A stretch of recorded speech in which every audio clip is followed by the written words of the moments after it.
If you know me, you know that I'm all for natural beauty and natural ways and holistic ways of looking our best. And some of these ideas are not that popular, but I sure think they should be. I spent quite a lot of time living in both Japan and China, and whilst I was there, I learned some new beauty perspectives and way of approaching beauty that has completely changed the practices and how I take care of my skin, my body, and my physical health. And of course, I learned a few beauty secrets that I wanted to share with you today because I think they're not so well known. Number one is sun protection. And this one may seem obvious to you, but the sun protection most of us do here in New Zealand or in Sweden, where I'm from, is nothing compared to what I experienced the first time I visited Japan. When I moved to Japan, I was around 20 and I'd never been outside Europe, so seeing the women and how they protected themselves from the sun was just astonishing to me. The women in Japan wore gloves and they wore very big hats or big visors, they wore sunglasses, lots of sunscreen, and they also protected their entire bodies by wearing long-sleeved thin light jackets or pants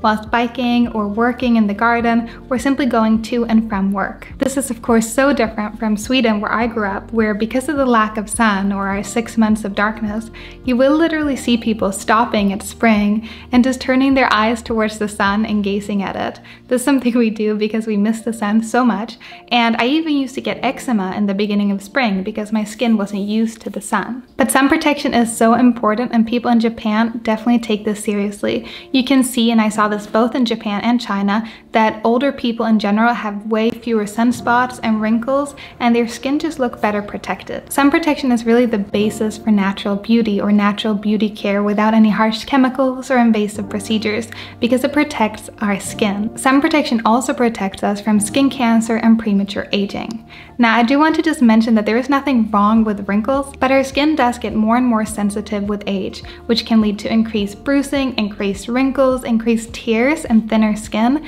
So the more we can protect our skin, the better. Number two is one I think a lot of people find quite funny, but that is to wash your hair. Especially during the last recent years, everyone in the West, I feel like, have been told that we need to not wash our hair. And yes, that's true to an extent, especially when you have thin hair like I do, brittle hair, Scandinavian hair, fine hair. Washing your hair every day with harsh chemical products that we use these days, it doesn't work in the long run, right? I did sort of have this epiphany both in China and in Japan, because when I worked in Japan, I would see the girls that I worked with come in with the most beautiful hair. And when I was a little girl, my idol had black hair, so I always wanted black hair.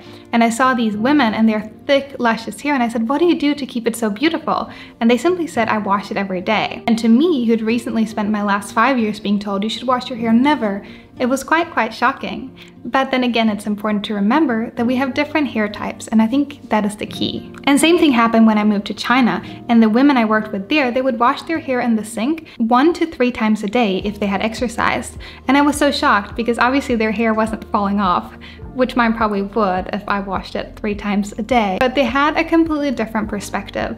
It was more about the hair looking clean and less about this thing we do where we use so many harsh products and chemicals, and we use the dry shampoo, and at the end of the day, we're just not clean. So what I take away from this is to use a natural shampoo that suits your hair type, and the finer your hair is, generally, the more often you'll have to wash your hair because it easily gets greasy or heavy or weighed down. Number 3 is exfoliating. When I went to Japan, I spent a lot of time shopping for beauty products because it was one of my favorite hobbies at the time, which of course it's not anymore. But what I really noticed was that one of the most popular types of products was exfoliation. If we can find a natural product to exfoliate the skin, it's so important to keep our skin looking healthy, fresh, dewy, clean, clear, and beautiful. And it's not about overdoing it, but it's also not about underdoing it. I think recently also here, we've gotten this influx where we have influencers or beauty magazines or just dermatologists in general telling us that we shouldn't exfoliate our skin. I think, or at least this is how I feel reading beauty magazines when I was younger,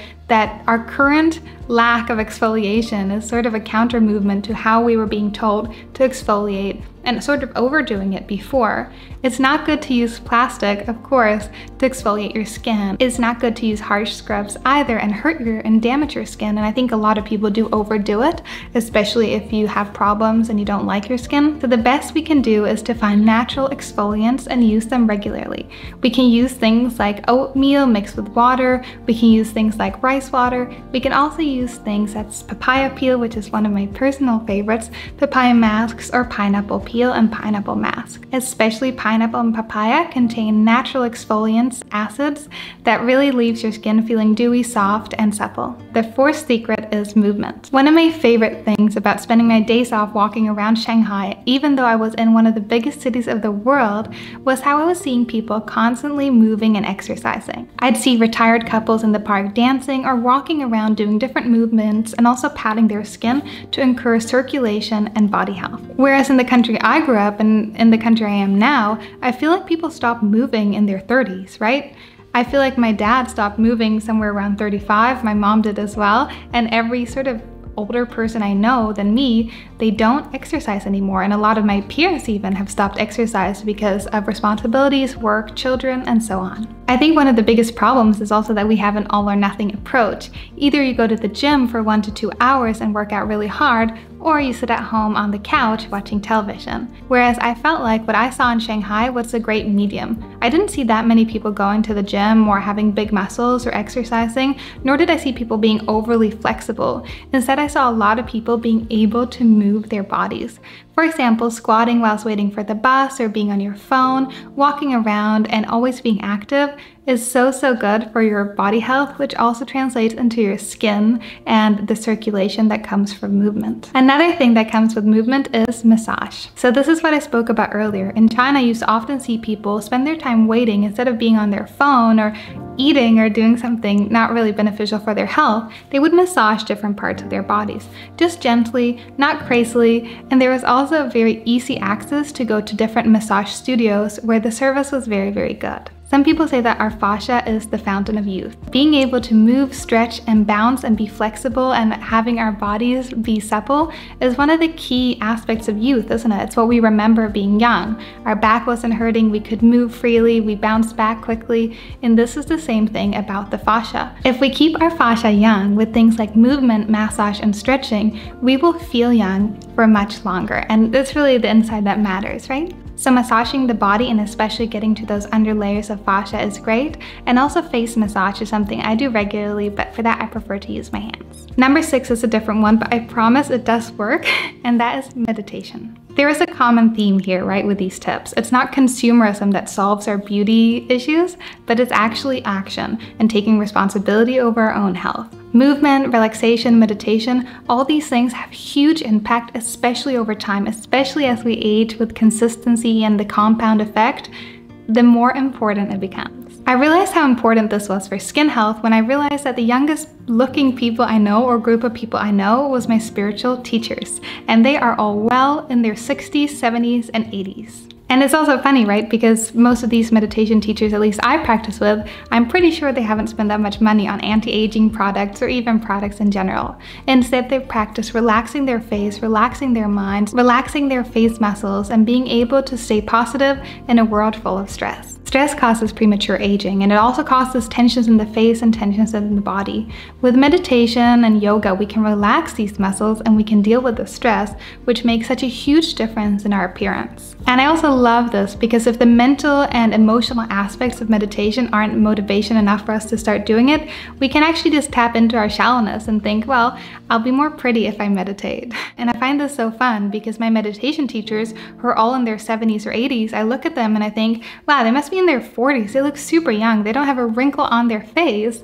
And then it just occurred to me that it must be all this meditation they do, and it's such an important tool for this thing, how it builds up in our bodies over time, right? If we frown and if we tense our face subconsciously, it's not going to matter in our 20s. But as we've done this, once we've done this for 50 years of time, of course it's going to make a huge difference.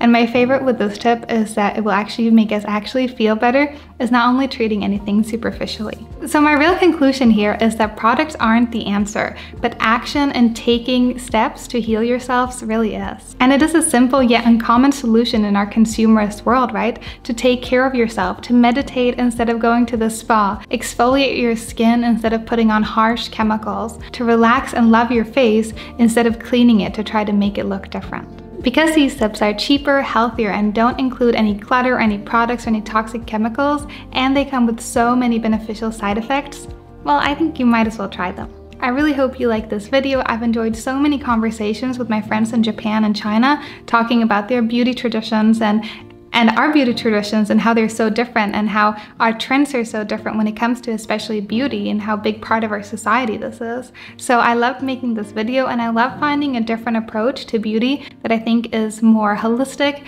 more self-healing, and ultimately more loving. Thank you so much for watching, and I'll see y'all next week. Bye. We keep our fascia healthy by movement, massage, and exercise. If we keep our fascia healthy and young with things like movement, massage, and exercise. Estrogen.